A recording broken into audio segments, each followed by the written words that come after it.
School trip. Ayush बस में बैठा बस यही सोच रहा था कि वो पहाड़ कैसे होंगे। आयुष बस 15 साल का था। आयुष पिछले 3 साल से चंडीगढ़ में ही रह रहा था। फिर भी वह कभी हिमाचल की हसीन वादियों में नहीं गया था। पर उसका सपना इस स्कूल ट्रिप में पूरा होने वाला था। ढेर सारे लंच बॉक्स से खाना खाते हुए और अंतराक्षरी खेलते हुए पूरा दिन बीत गया था। वह शिमला पहुंचने ही वाले थे कि पता नहीं कैसे उनकी बस, जो कुछ मिनट पहले एकदम ठीक चल रही थी, उसमें से धुआं निकलने लगा। रात बहुत हो चुकी थी और बच्चे साथ में थे, तो सब टीचर्स ने मिलकर फैसला लिया कि वह पास में ही एक होटल के अंदर रुक जाएंगे और सुबह मैकेनिक को बुलाकर बस ठीक करवाकर शिमला के लिए वहां से निकल जाएंगे। वो लोग पास के एक होटल तक पहुँचे। वो होटल दोनों तरफ से बड़े बड़े पेड़ और पहाड़ों से घिरा हुआ था। सब टीचर्स ने बच्चों को होटल में अलग अलग कमरों में बांट दिया और डिनर के बाद सब सोने चले गए। आयुष को अपने 2 दोस्त अमन और रोहन के साथ कमरा मिला था और वह बहुत खुश था, क्योंकि वह दोनों उसके काफ़ी अच्छे फ्रेंड्स थे। आयुष, अमन और रोहन जब कमरे में गए तो कमरे की खिड़की से उन्हें जंगल के बीचों बीच एक झील दिखाई दी।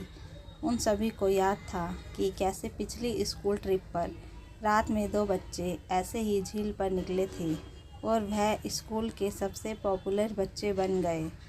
तो उन तीनों ने भी प्लान बनाया कि इस बार वह भी कुछ कारनामा करेंगे।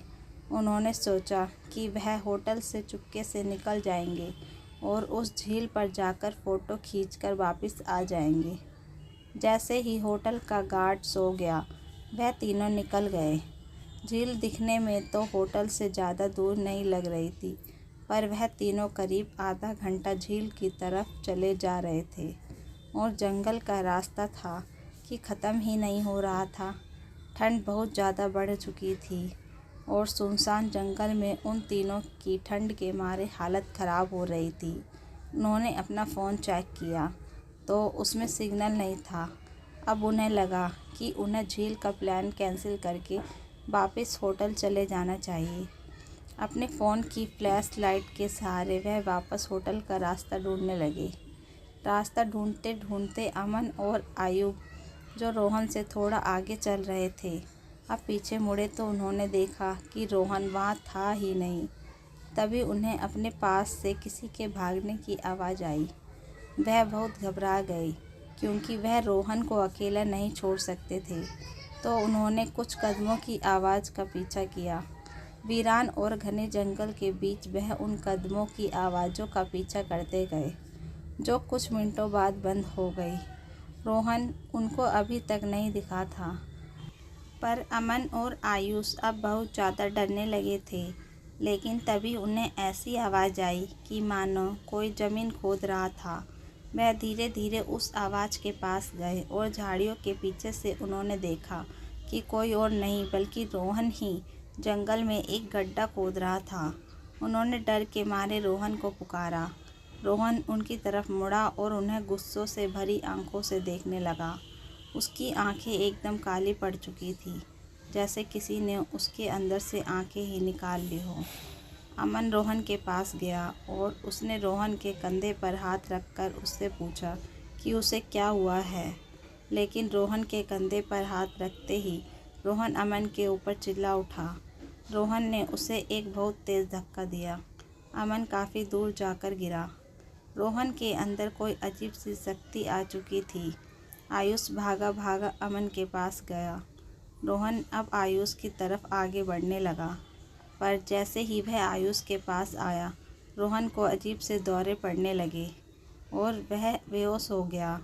आयुष उसको होश में लाने की कोशिश करने लगा और जैसे ही रोहन होश में आया, उसने अमन की तरफ देखा और ज़ोर ज़ोर से चिल्लाते हुए कहने लगा, वह अमन के अंदर है।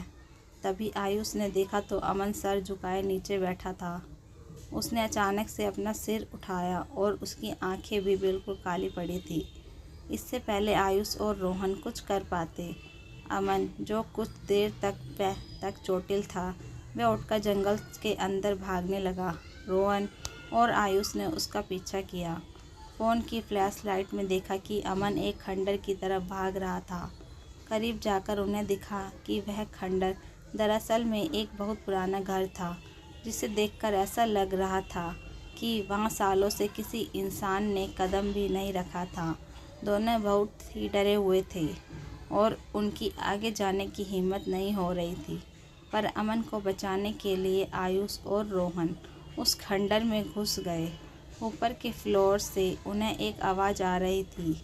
वह आवाज़ के पास पहुँचे तो जो उन्होंने देखा उस पर उन्हें विश्वास ही नहीं हुआ। उन्होंने देखा कि अमन बेहोशी की हालत में हवा में लटका हुआ था और एक बूढ़ी औरत उससे बात कर रही थी। उस औरत का चेहरा बहुत भयानक था। उसकी आंखें एकदम काली थी, खाल लटकी हुई और बिखरे हुए सफ़ेद बाल उसे और डरावना बना रहे थे। वह दोनों उस औरत को देखते ही वहाँ से बाहर भागे। वह औरत भी उनके पीछे पीछे आने लगी। आयुष और रोहन जल्दी से सीढ़ियों से नीचे उतरे और उस खंडर के घर के दरवाजे तक पहुँचे। जब उन्होंने मुड़कर एक बार पीछे देखा तो वह बूढ़ी औरत किसी कीड़े की तरह रेंगती हुई सीढ़ियों से उतर रही थी और उनके पास ही आ रही थी। वह किसी तरह वहाँ से निकलकर जंगल की ओर भागे और भागते चले गए। भागते भागते उन्हें पता नहीं चला कि कब वह उस झील के पास आ गए थे, जिस झील की तलाश में वह होटल के बाहर निकले थे। रोहन और आयुष दोनों भागते भागते उस झील के अंदर गिर पड़े और डूबने लगे। उन्हें ऐसा लग रहा था कि जैसे कोई उन्हें अंदर खींच रहा हो। आयुष किसी तरह झील से बाहर आ गया, पर उसकी आंखों के सामने रोहन झील में डूब गया और वह कुछ भी नहीं कर सका। आयुष यह सब देखकर इतना घबरा गया कि उसे चक्कर आने लगे और वह वहीं बेहोश होकर गिर पड़ा। आयुष की जब सुबह आँख खुली तो वह उसी होटल के कमरे में था।